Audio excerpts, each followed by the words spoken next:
أعوذ بالله من الشيطان الرجيم. بسم الله الرحمن الرحيم. يا أيها المزمل قم الليل إلا قليلا نصفه أو انقص منه قليلا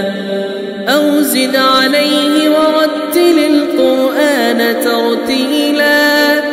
إنا سنلقي عليك قولا ثقيلا إن ناشئة الليل هي أشد وطئا وأقوم قيلا إن لك في النهار سبحا طويلا واذكر اسم ربك وتبتل إليه تبتيلا رب المشرق والمغرب لا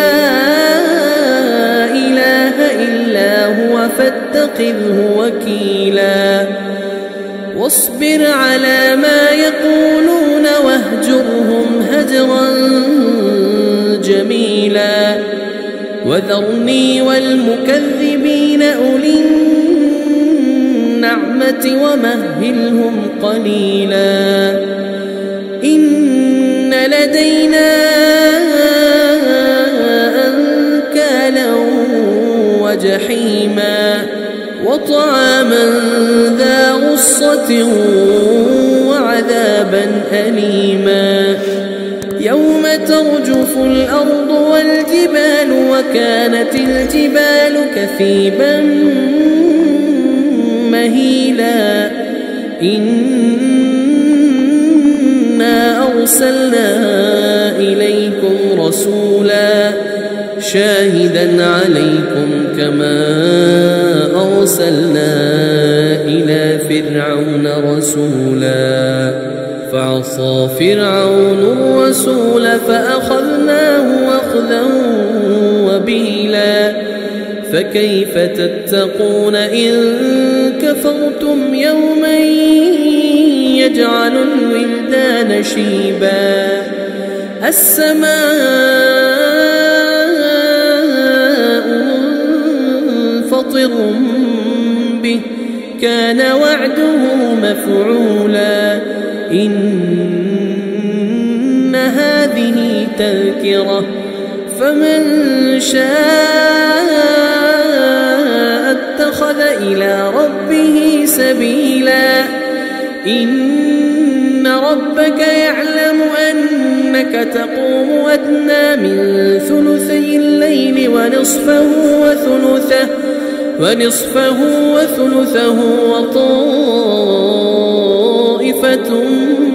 من الذين معك والله يقدر الليل والنهار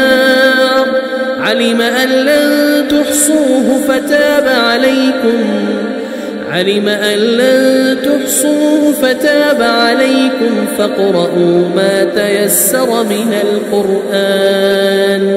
علم أن سيكون منكم مرضى وآخرون يضربون في الأرض يبتغون من فضل الله وآخرون يقاتلون في سبيل الله فاقرؤوا ما تيسر منه وأقيموا الصلاة وآتوا الزكاة وأقرضوا الله قرضا حسنا وما تقدموا لأنفسكم من خير تجدوه عند الله هو خيرا وأعظم أجرا واستغفروا الله